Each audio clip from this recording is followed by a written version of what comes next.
The last year of high school? For Paolo Rossi, the hallways of Lincoln High School reverberated with a strange frequency.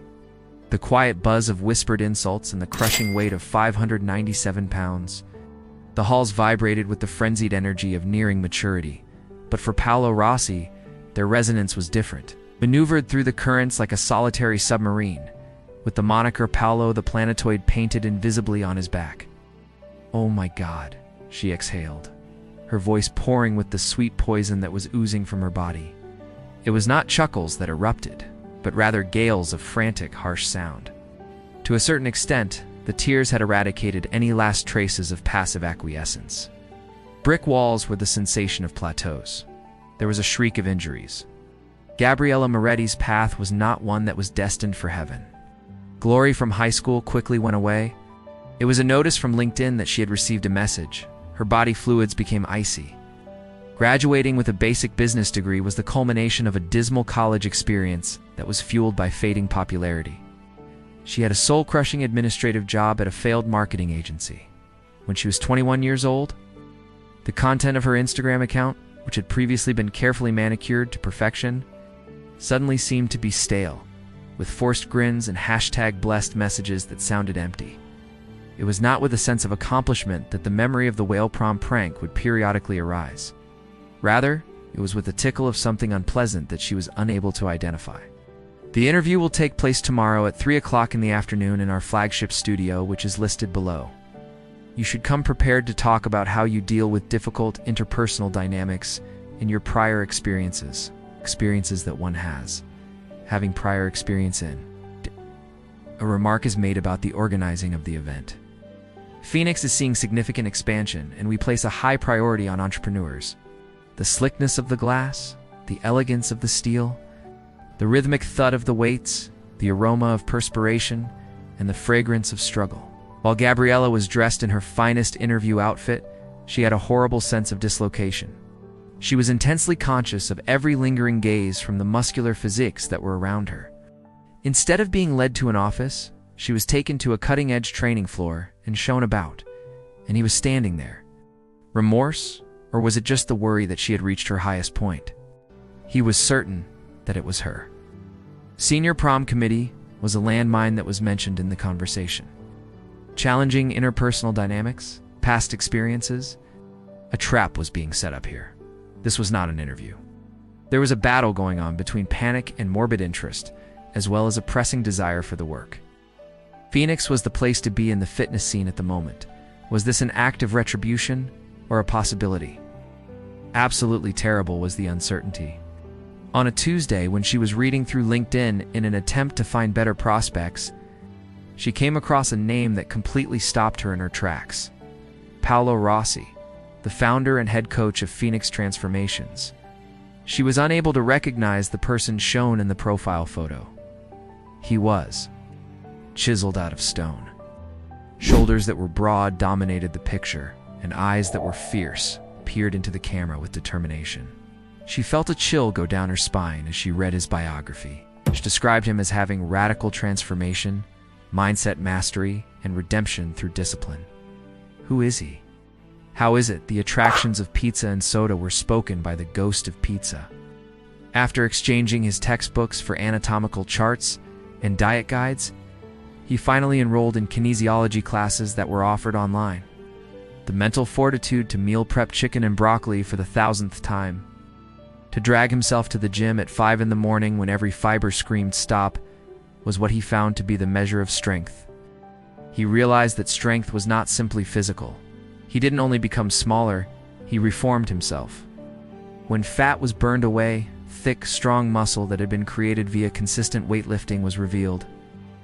A sharp jawline and piercing black eyes that had seen the abyss and reflected nothing but resolve emerged from his face, which had been buried for a long time. At Iron Will, the mountain that moved itself, he eventually became a revered figure in the community. As a result of his ability to translate his suffering into accuracy, he ultimately became a highly sought-after trainer who specialized in facilitating transformational trips.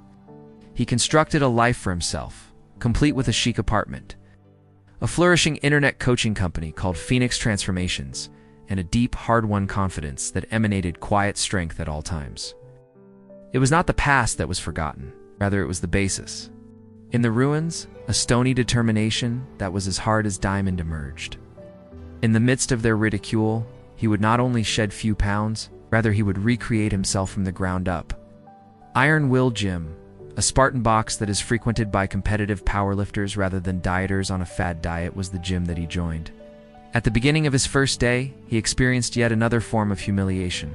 He struggled to raise the empty bar and gasped after 30 seconds of running on the treadmill. "Is that safe? Look at the size of him," were some of the whispers that followed him, but Paulo had a new armor available to him. Apathy. Under the direction of a no-nonsense former Marine trainer called Mac, recognized the fire that lay underneath the agony. He concentrated on the burning sensation, trembling in his muscles, and the straightforward calculation of calories consumed versus calories burned. "Look at him like a blimp squeezed into a glove," the person said into the microphone. Chloe redoubled her height. Bianca let out a snort. "Did you seriously think planetoid?" Gabriella scoffed as she moved closer to the conversation. For no apparent reason, the orchid corsage that Paulo had presented lingered in the air. This was a charity case, the whale prom prank. He wanted to see the Blubberberg waddle in his circus tent.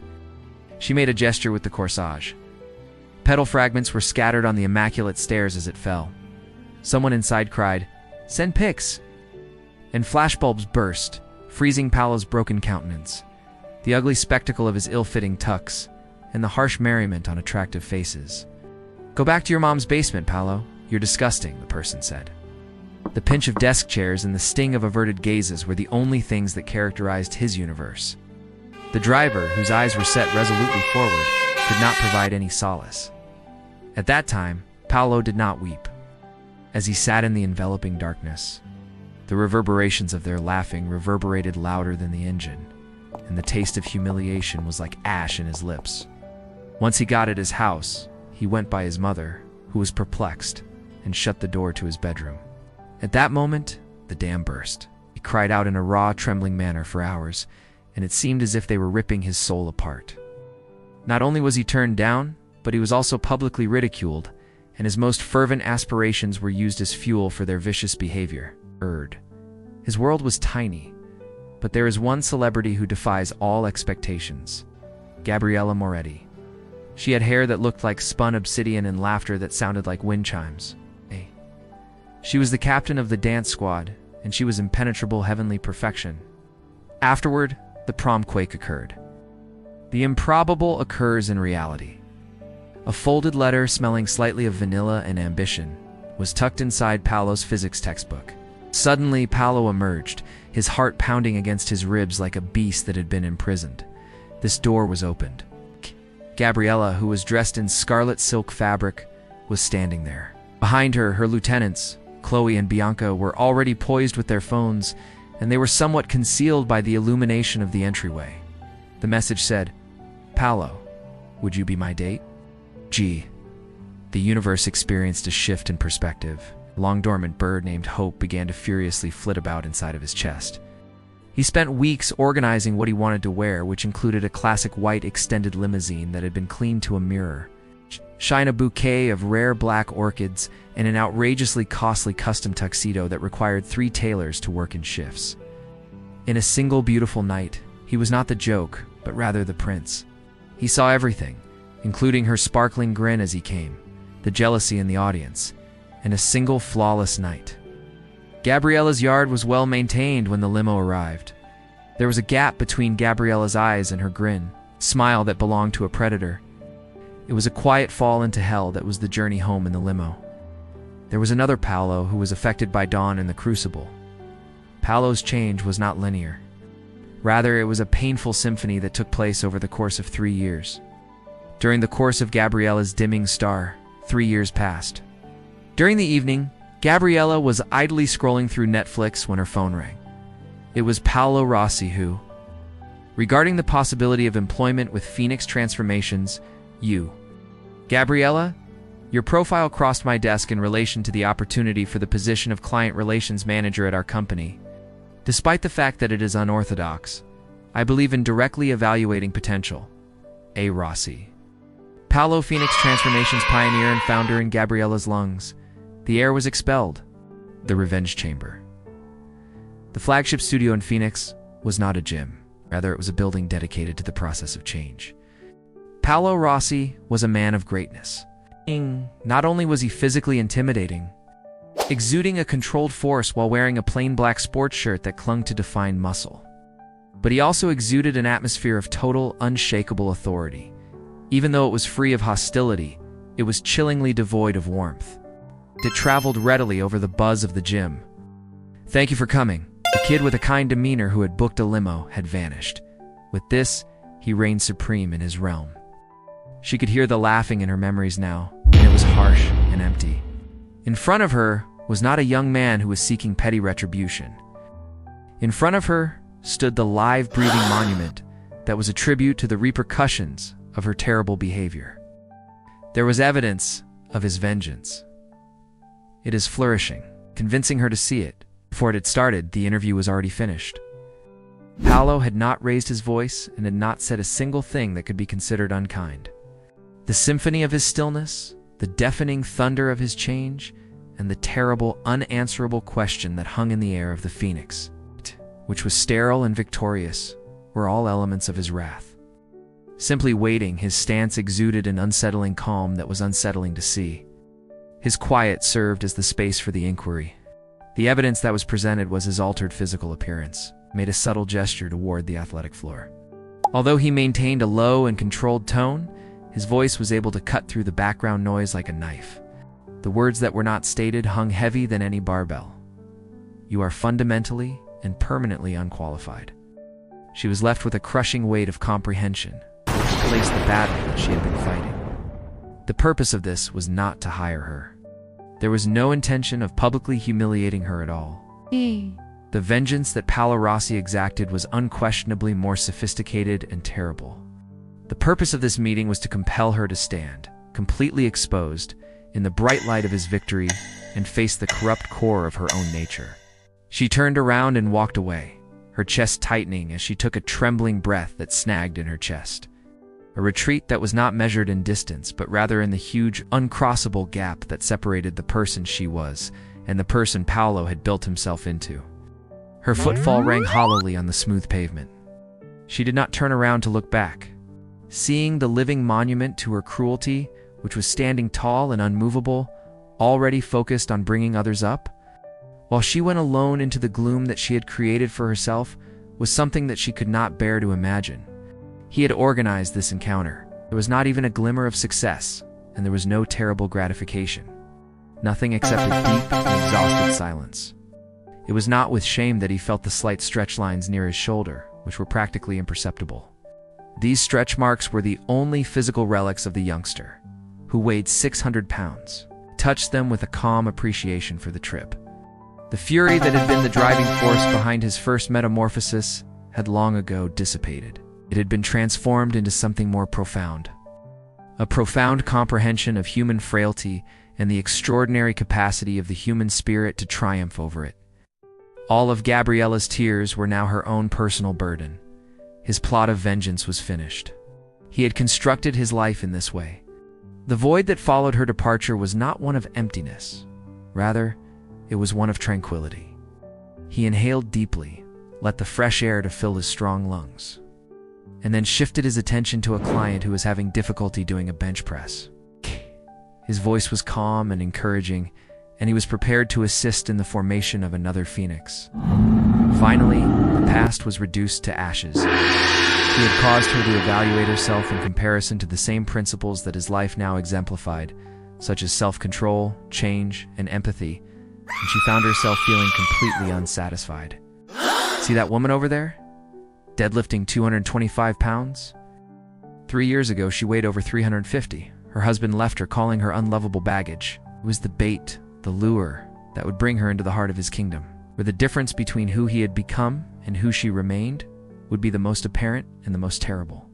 He gently diverted his focus away from her.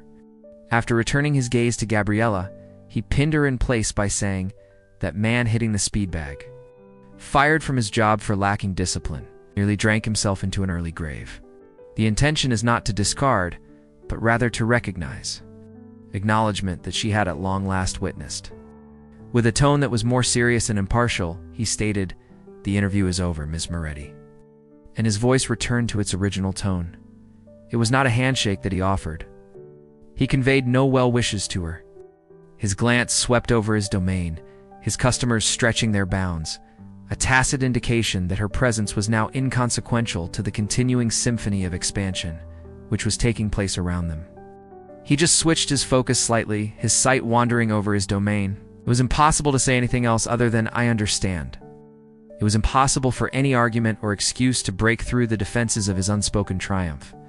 Not only did her tears shed tears for the past, Altera, but they also shed tears for the bleakness of her present, which was exposed naked in this temple of second chances that she could never deserve.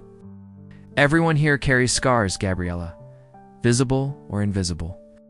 The difference is, they chose to fight, to rebuild. They had already received the verdict, which was the growing gym that was all around them. Her thoughts was inundated with the picture of Paolo, who was smashed and sitting by himself in the back seat of the vehicle. It was not the gorgeous cinematic tears of a romantic comedy that they went through, but rather the dirty, embarrassing tears of terrible sorrow that they trailed through her carefully placed makeup.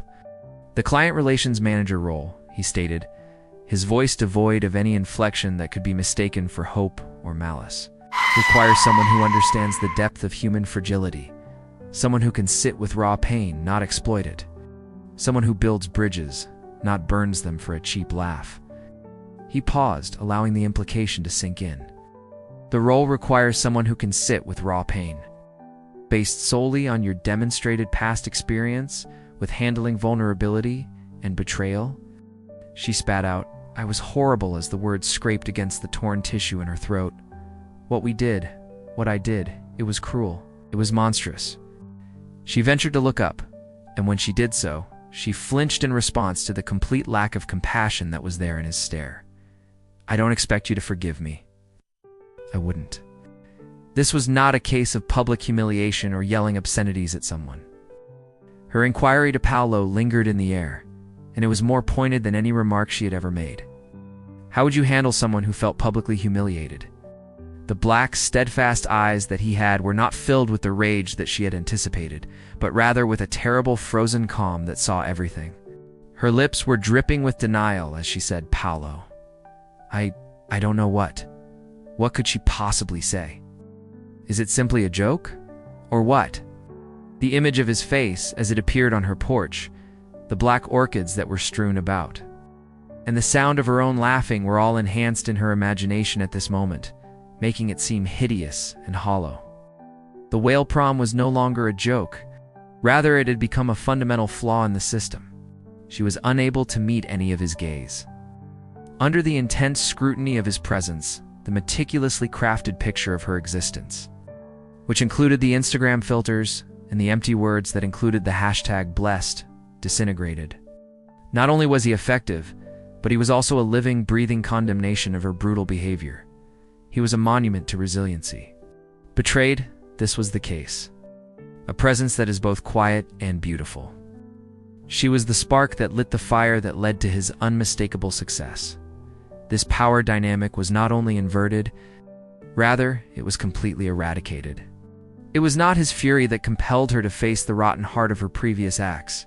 Rather, it was his terrifyingly calm and impregnable triumph that ultimately forced her to do so. He had her future in his hands. He's not smiling at all. This was an evaluation. No. The only thing he did was hold her stare, and those dark eyes seemed to look right through her costly suit, immediately transporting him back to the late night spent on her porch. "The position," he said, his tone pleasant but cutting, "requires exceptional empathy. Handling clients at their most vulnerable, rebuilding trust." He stopped, allowing the implicit accusation to linger heavy in the air, charged with effort and memory. "The position requires exceptional empathy.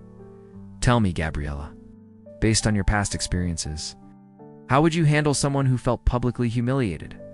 "Betrayed, Gabriella," Paolo said in a voice that was soothing, robust, and resonant. The perfectly crafted responses that Gabriella had prepared vanished. The weight of his quiet presence and the crushing recollection of those scattered orchid petals caused the self-assured prom queen to disintegrate until she was no longer there. Her cheeks was becoming a bright scarlet as she stutteringly said, "Paolo, Mr. Rossi." Paolo remained stagnant. It was Gabriella's meticulous construction of the walls that around the whale prom that caused them to collapse. As Gabriella's eyes began to flood up with tears, they were hot and ashamed.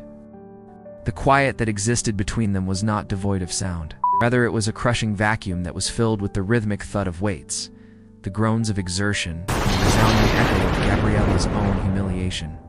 Based on your past experiences, the carefully crafted calmness that Gabriella had shown was dashed.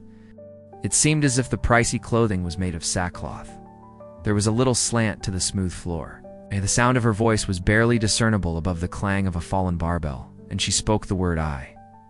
Indeed, he did not interrupt. There was no sneer on his face. A flood of hot and stinging tears poured out of her eyes. In the end, Paolo relocated. I did not go in her direction. Rather, I took a short, purposeful step to the side, in a manner that was not menacing, but rather with the serene authority of a judge delivering a sentence. I took another step, bringing the space between them very little closer. However, he did not complete the statement. He had no reason to do so. Gabriella's shoulders sagged in obscurity. What is the position at Phoenix Transformations? It was never even a feasible option. She took a deep breath and swallowed forcefully, the taste of salt and defeat lingering on her mouth. In a single, hardly noticeable nod, Paolo indicated his agreement.